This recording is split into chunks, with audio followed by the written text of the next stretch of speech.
जय हिंद दोस्तों। देखिए, हम संख्या पद्धति का अपना आगे सवाल हल करेंगे। तो हमारे पास सवाल है, 7 क्रमागत विषम पूर्ण संख्याओं का योग 133 है। न्यूनतम विषम पूर्ण संख्या यानी कि 7 विषम संख्याएं हैं। जैसे देखिए 2 3 2 नहीं, यहाँ पे 1 3 5 7, ये हमारी क्या होती है? विषम संख्या। इसी तरह हमारे पास कितना है? 9 4, ये सब क्या होती है? विषम संख्या।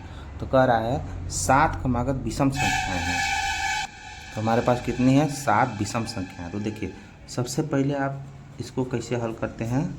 आप कुछ मत करिए। अगर 7 संख्याएं हैं, जैसे 1 संख्या, 2 संख्या, 3 संख्या, 4 संख्या, 5 संख्या, 6 7, ठीक ना। तो देखिए उसमें बी ये हम आपको बताए हैं कि इस तरह 7 संख्या, तो बीच वाली संख्या आप निकाल लीजिए। तो देखिए बीच वाली संख्या, सबसे पहले आप बीच वाली संख्या निकाला कीजिए। तो बीच वाली संख्या आप कैसे निकालते हैं? देखिए, बीच वाली संख्या हमारा होता है, हम सभी संख्याओं का योग। योग कितना है? 133। और संख्या संख्या कितना है? अब माध्य निकालते हैं ना, पदों का योग बटे पदों की संख्या से। तो बीच वाली संख्या यही माध्य होती है। तो बीच वाली संख्या हम कैसे निकालते हैं? योग बटे संख्या कितना है? 7। अब आप 133 में 7 का भागा दीजिए। 7 एक कम 7, यहाँ पे 6, यहाँ पे 3, 7 9 63। तो यहाँ पे कितना हो जाएगा? 9 19। तो हमको बीच वाली संख्या कितना मिल गई? 19। यानी कि यहाँ पे जो चौथा अंक होगा वो कितना होगा? 19। ठीक, तो चौथा अंक कितना होगा? 19। तो संख्या हमारी विषम है। तो विषम हमारा क्या होता है? इसे 2 2 के अंतर पे होता है, 1 3 5 7।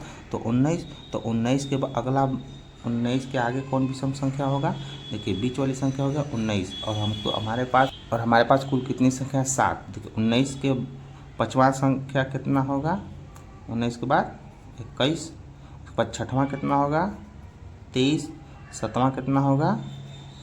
25।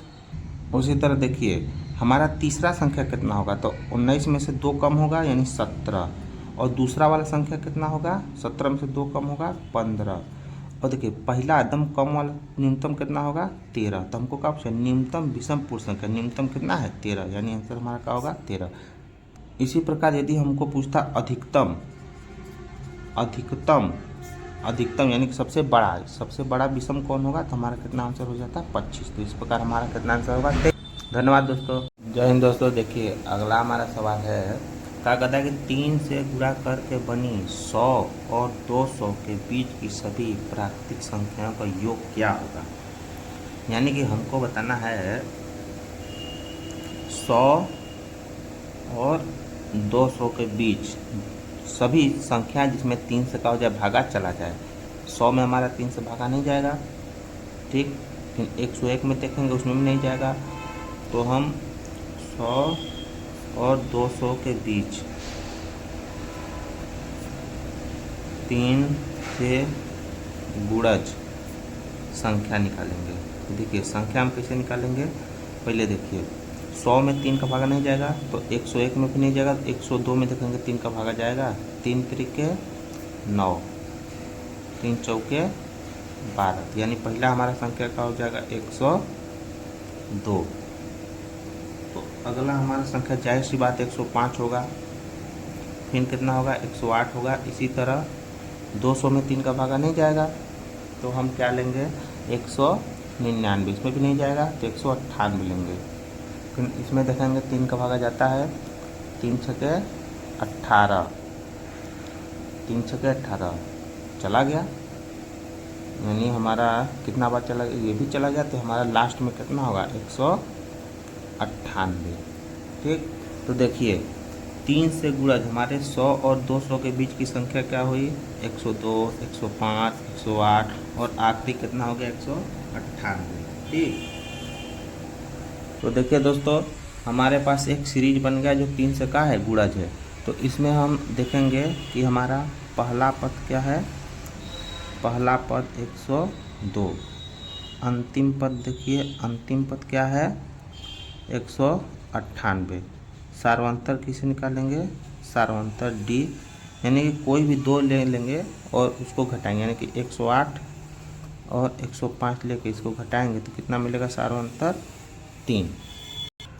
अब इसमें देखिए पदों की संख्या हम कैसे निकालते हैं, तो पदों की संख्या, ठीक, पदों की संख्या हम कैसे निकालते हैं, तो हम जानते हैं पदों की संख्या निकालते हैं अंतिम पद माइनस पहला पद। कैसे निकालेंगे, अंतिम पद में से पहला पद घटा देंगे, ठीक, और उसमें भागा दे देंगे सार्वंतर का। किसका भागा दे देंगे, सार्वंतर का, +1 कर देंगे। तो देखिए अंतिम पद 198, पहला पद 102, सार्वंतर कितना इसमें घटा देंगे 3 और 1 जोड़ देंगे।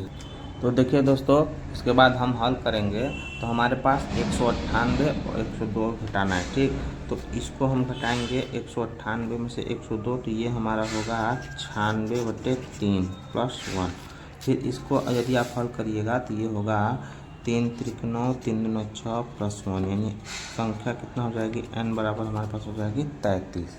आगे देखिए दोस्तों, हमको अब निकालना है सभी संख्याओं का योग। तो देखिए n गुणज के सभी संख्याओं का योग, तो हमारा फॉर्मूला होता है, हमारे पास फॉर्मूला क्या होता है, n गुणजों के योग पहला पद प्लस अंतिम पद बटा के 2, और हम पदों की संख्या से गुणा कर देंगे। देखिए पहला पद कितना है 102, पहला पद क्या है 102, और हमारे पास अंतिम पद क्या है, देखिए अंतिम पद 198, तो हम किसका गुणा करेंगे 198, ठीक, और इसमें हम भागा कितना देंगे 2। अभी हमने n कितना निकाला है 33, n कितना निकाला 33, ठीक।